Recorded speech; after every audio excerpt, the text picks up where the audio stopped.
Es una bendición el poder estar en este lugar y compartir con ustedes la palabra del Señor. Sabemos que no son tiempos fáciles, son tiempos en donde tenemos nosotros que acomodarnos, ajustarnos, y ya llevamos varios meses en esto. Sin embargo, Dios tiene un plan para nosotros y la palabra del Señor no ha cesado, y seguimos predicando, seguimos proclamando el mensaje de nuestro Dios. Y traigo para ustedes en esta mañana este mensaje: alimento espiritual para un mundo hambriento. Les invito a orar. Señor, venimos delante de ti, queremos pedir la ayuda y dirección de tu Santo Espíritu para que podamos meditar en tu hermosa palabra. Te rogamos, Señor, que nos enseñes y nos des a conocer tu propósito en nuestras vidas, que tú eres el único que sustenta esta hambre espiritual que nuestro corazón tiene, sobre todo en estos tiempos. Pero ayúdanos a comprender que tú estás ahí para poder alimentar nuestro espíritu. Oramos en Cristo Jesús. Amén. Uno de los discursos políticos más famosos que se ha recordado hasta hoy en nuestro país ha sido un discurso que dio el licenciado Luis Donaldo Colosio, quien fue candidato a la presidencia en el año 94, si ustedes recuerdan. Poco antes del atentado pronunció unas palabras en el monumento a la Revolución, y habían miles de personas ahí escuchando una gran esperanza para México. Y no hace falta recordar todo el discurso, sino solo una frase que obviamente fue extraída de las Sagradas Escrituras. Él dijo: veo un México con hambre y sed de justicia, si ustedes lo recuerdan. Esas palabras impactaron mucho. Y pues no pretendo en esto, ¿verdad?, hacer una publicidad hacia algún partido político. Sabemos que todos tienen algo que decir en cuanto a la esperanza que desean. Sin embargo, no hay gobierno humano que traiga la justicia que tanto estamos esperando. Y aunque Colosio dijo estas palabras por el asunto que se vivía y que se vive todavía en nuestro país, hay una gran verdad. La realidad de que en lo profundo del corazón, y no solamente estamos hablando de los mexicanos, sino de toda la humanidad, hay gran hambre y sed de justicia. Y no hablo tampoco de la justicia que acaba con la corrupción social o que viene con la corrupción social, sino de la corrupción del pecado. Jesús Adrián Romero tiene una canción que dice, una composición que dice que hay un hambre que duele, debilita y desespera por el Señor y su palabra. Viene a mi mente el ejemplo de cuando te da hambre y escuchas esos ruidos en tu estómago. Luego viene un poco de dolorcito por ahí, pero después de unos minutos, si te pasaste del tiempo y no comiste nada, entonces como que dejas de tener hambre. Pero eso no quiere decir que ha terminado el problema. Todo lo contrario, le has hecho más daño a tu estómago, que a la larga tendrás un problema mucho mayor. Y eso pasa con la humanidad. El corazón llega a tener hambre y sed de justicia, pero como insiste en vivir en el pecado, llega al punto de no sentir nada. Pero eso quiere decir que el pecado entonces está destruyendo poco a poco su vida, pierde toda sensibilidad en lo espiritual y rechaza el verdadero alimento que salvará su alma. Todo lo que hoy escuchamos a nuestro alrededor, en los distintos medios de comunicación, nos confirman una gran hambre espiritual, un gran hambre espiritual. La gente muere sin Cristo, sin probar un bocado de la gracia de Dios, y no porque no se le haya presentado el alimento, sino porque prefiere dejarse morir. Cuando mi hija estaba más pequeña, le insistíamos en comer verduras. Creo que esto ha pasado con la mayoría de los niños o los padres que han lidiado con sus hijos, porque ellos prefieren otros alimentos que dañan el cuerpo y no lo que realmente dará los nutrimentos necesarios para el crecimiento. El mundo hoy está hambriento, pero prefiere aquello que destruye su vida y que ha destruido su vida. La historia que hoy meditaremos tiene que ver con una hermosa ilustración en la vida del profeta Eliseo. Y como sabemos, él fue sucesor de otro gran profeta, Elías. Elías ministró en tiempos difíciles cuando la adoración a Baal estaba en el punto más alto. La reina Jezabel era la mano fuerte en ese entonces, aunque Acab era el rey de Israel, pero quien mandaba ahí, ¿verdad?, era Jezabel. Dios se manifestó con grandes milagros dados a través del profeta Elías. Sin embargo, se dieron más en los tiempos del profeta Eliseo. El nombre de Eliseo significa Dios es mi salvación. Tuvo un gran ministerio y proclamó la palabra del Señor durante 4 reinados, el de Joram, Jehú, Joacás y Joás. Y en aquellos días se presentaban fenómenos naturales como la sequía, que luego daba lugar a la hambruna. Y esa era la razón por la que muchos adoraban a Baal, porque Baal era considerado el dios de la lluvia y de la prosperidad. La creencia que ellos tenían era que podía traer fertilidad a sus tierras, de que los alejaría de la sequía y del hambre. Sabemos que Dios tiene el control de todo lo que acontece en esta tierra, en este mundo y en todo el universo. Así que Él permite estos acontecimientos, estas sequías y estos tiempos de escasez de alimentos, porque quería demostrarle a su pueblo que aquel que suple y satisface la vida misma es Dios, el Dios vivo y verdadero, el Dios de Israel. La historia entonces comienza precisamente mencionando la condición en la que se encontraban. Dice el versículo 38 de nuestra lectura que tuvimos, Segundo de Reyes 4. El versículo 38 nos dice que Eliseo volvió a Gilgal cuando había una grande hambre en la tierra. Yo me imagino a Eliseo descansando totalmente en la gracia y en el favor de Dios, porque él, si ustedes recuerdan, había sido testigo del gran ministerio de Elías y de cómo Dios lo alimentaba de una forma milagrosa. Así que no era difícil para él creer y confiar en la misma intervención del Señor. Y es la confianza en la que debemos descansar nosotros hoy. Él sustenta a su pueblo, no solamente de lo material, sino sobre todo de lo que realmente pide nuestro corazón, su santa palabra. Así que esta historia bíblica nos da la confianza de que, en primer lugar, en tiempos de hambre y sed espiritual, tendremos el alimento seguro que sostendrá nuestro corazón. Tendremos el alimento seguro que sostendrá nuestro corazón. Eliseo no estaba solo. Nos dice el versículo 38 que se encontraba con los hijos de los profetas. Él tenía una escuela de profetas, algo así como lo que hoy conocemos como un seminario, un lugar de preparación de la palabra de Dios. A diferencia de Elías, que en su ministerio se mantuvo casi solitario, Eliseo estuvo rodeado de muchas personas. Y esta fue parte de la promesa del Señor que el Señor le dio a Elías y se cumplió en la vida de Eliseo. No sé si recuerdan la escena de Primero de Reyes, cuando Elías estaba huyendo de Jezabel y se acomodó debajo de un árbol y le rogaba a Dios diciendo: basta ya, oh Jehová, quítame la vida.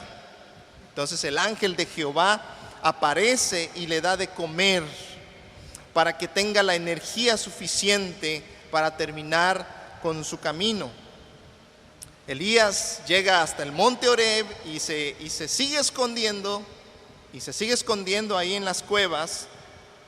Dios entonces le pregunta en varias ocasiones: ¿qué haces aquí, Elías? Y Elías respondía con estas palabras: Israel ha dejado tu pacto y han asesinado a tus profetas, y solo yo he quedado y me buscan para quitarme la vida. Y así en 3 ocasiones dice lo mismo hasta que Dios se manifiesta, dice la Escritura, en un silbo apacible y delicado. El Señor le da instrucciones a Elías y le dice: regresa por el desierto a Damasco y unge a Hazael por rey de Siria, a Jehú por rey de Israel y a Eliseo para que sea profeta en tu lugar. Luego le dice estas palabras en 1 de Reyes 19:18: y haré que queden en Israel, escuchen bien, 7,000 cuyas rodillas no se doblaron ante Baal y cuyas bocas no lo besaron. 7,000 personas. Elías pensaba que era el único, solo yo he quedado, algo así como la esperanza de Israel. Dios le estaba dando una lección al profeta Elías. ¿Crees que estás solo, Elías? ¿Crees que voy a dejar a mi pueblo sin mi palabra? ¿Crees que voy a dejar a esta generación sin pastor, sin un pastor que predique el mensaje de salvación? Hermanos, aunque el pueblo del Señor está siendo perseguido, aunque nuestro adversario nos lleve a la cárcel o quiera cerrar las iglesias, aunque este mundo quiera asesinarnos a todos los cristianos, nunca faltará la palabra santa.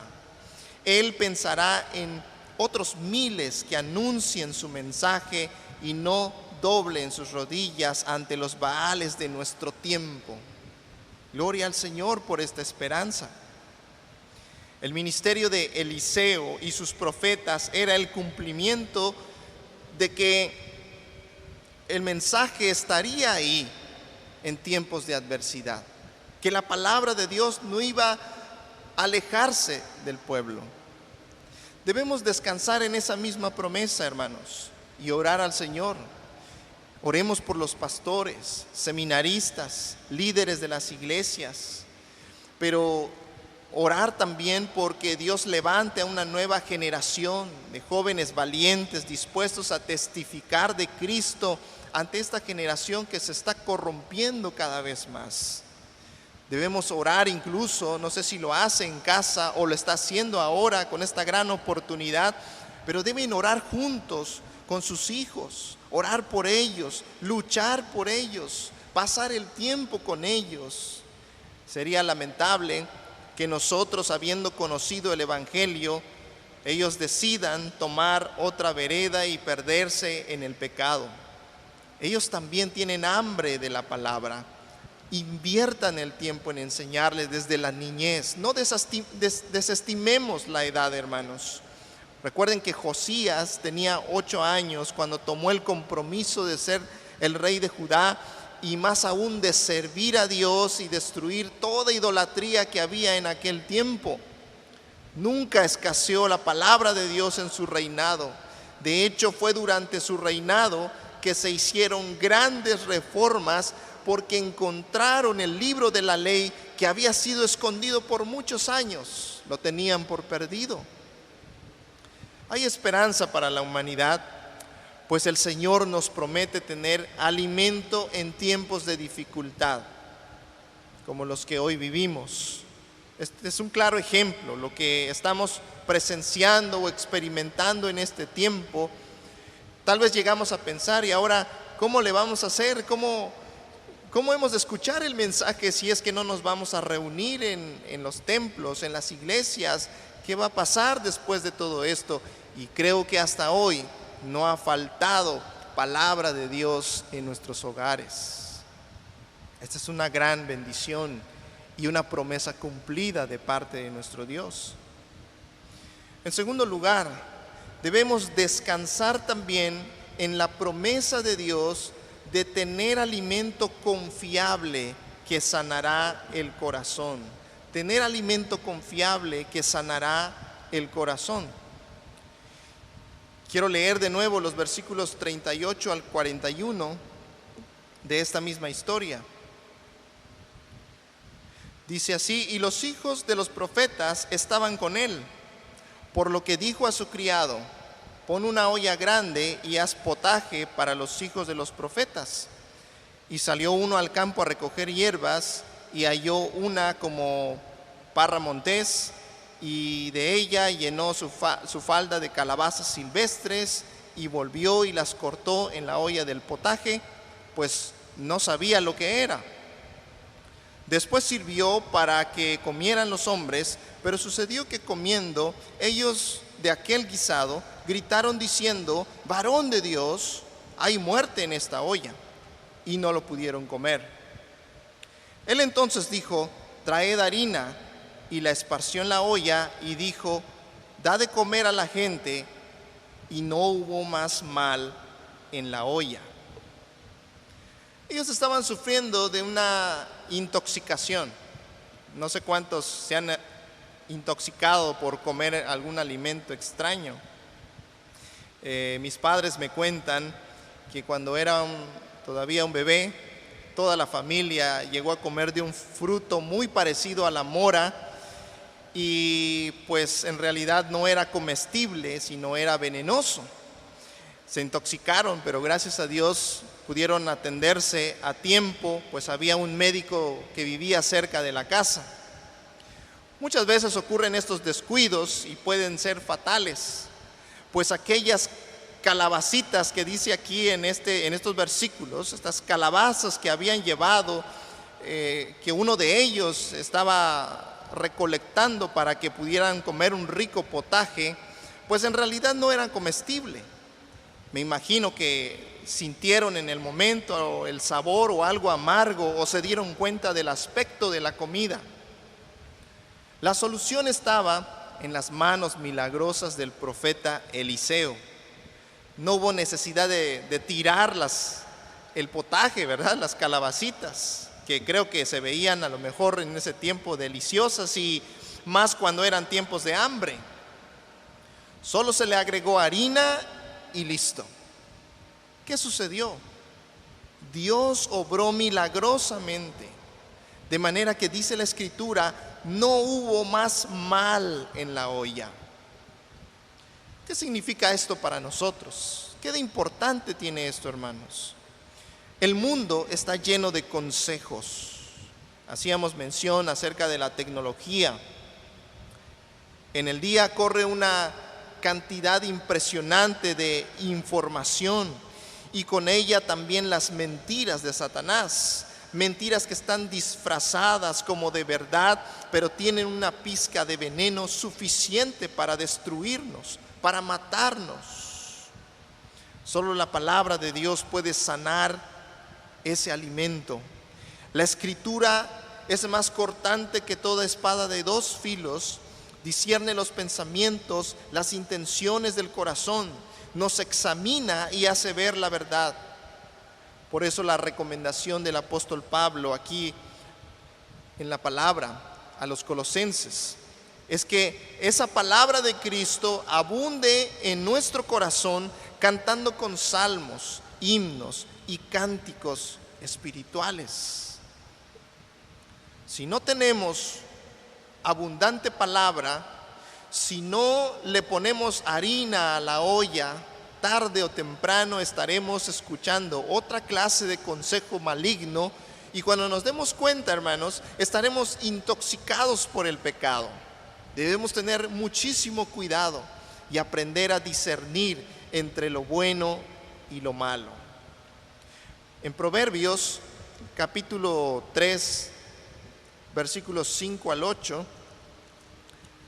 creo que ustedes han de recordar estas palabras de Proverbios 3, versículos 5 al 8. Dice: fíate de Jehová de todo tu corazón, y no te apoyes en tu propia prudencia. Reconócelo en todos tus caminos, y Él enderezará tus veredas. No seas sabio en tu propia opinión. Teme a Jehová y apártate del mal, porque será medicina a tu cuerpo y refrigerio para tus huesos. Y esta es una realidad. La ley del Señor es medicina y refrigerio. Y Proverbios dice: átalas a tu cuello, escríbelas en la tabla de tu corazón. Es algo que tenemos que hacer todos los días. Hoy más que nunca necesitamos esa medicina, hermanos. El pecado ha manchado nuestra cultura actual y solo el Evangelio puede restaurarlo. Solo la palabra de Dios puede traer esa sanidad que tanto estamos esperando. Por último, estemos confiados que en tiempos de hambre y sed espiritual tendremos el alimento abundante que saciará nuestro corazón.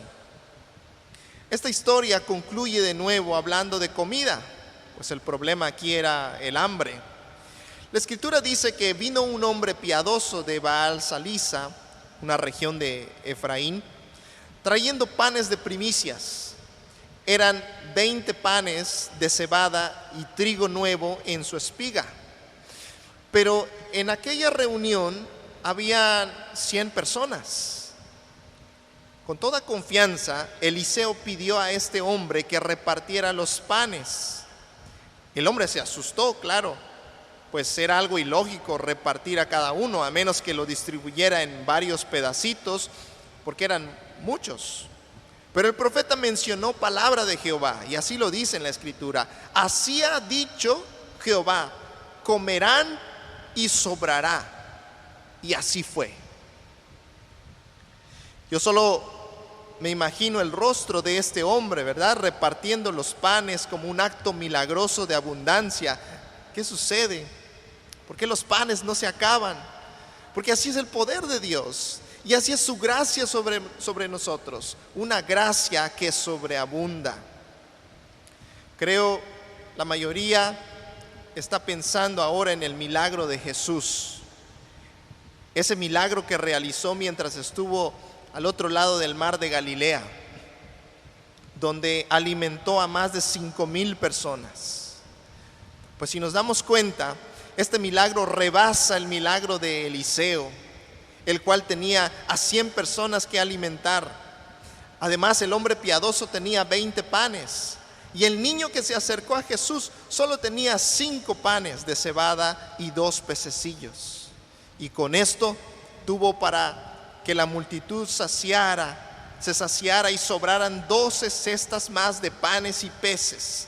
Dios es un Dios de lo abundante, hermanos. Jesús lo dijo: yo he venido para que tengan vida y para que la tengan en abundancia. Él nos da a manos llenas. Lo que sucede es que a veces nuestro corazón está en otro alimento. De hecho, la misma historia de Jesús en San Juan capítulo 6, después del milagroso evento, la gente siguió a Jesús, le buscó hasta donde él se encontraba, pero no por la palabra de Dios, no por su palabra, sino por los panes. Así que Jesús le dice: no se esfuercen por el pan que se acaba, sino por el pan que yo les doy y que da vida eterna para siempre. Fue ese día cuando manifestó a los judíos que Él era el pan que descendió del cielo. En Juan 6:35 dijo: yo soy el pan de vida, el que a mí viene nunca tendrá hambre. Él se manifestó como alguien más poderoso que Elías y Eliseo, porque Él es la palabra encarnada. Él es el Hijo de Dios. Solo Él puede saciar nuestro corazón. El mundo nos ofrecerá multitud de dietas y prometerá el mejor de los alimentos, una vida feliz, pero les aseguro que nunca les dará la satisfacción que solo Cristo puede dar. La gente de hoy en día está hambrienta, pero busca en lugares equivocados. La pregunta es: ¿estás buscando en el lugar adecuado? Ven a Cristo Jesús. Solo Él tiene palabras de vida eterna. Hoy vivimos tiempos difíciles, hermanos, pero no hay que temer, pues Dios nos asegura el alimento, un alimento saludable que llenará nuestro corazón y le dará lo suficiente para continuar con nuestro largo viaje hacia el reino celestial. Jesús dijo esta palabra de verdad: bienaventurados los que tienen hambre y sed de justicia, porque ellos serán saciados. Oremos. Gracias te damos, bendito Padre, pues has manifestado tu palabra en tu creación, en las sagradas escrituras y en tu Hijo Jesucristo.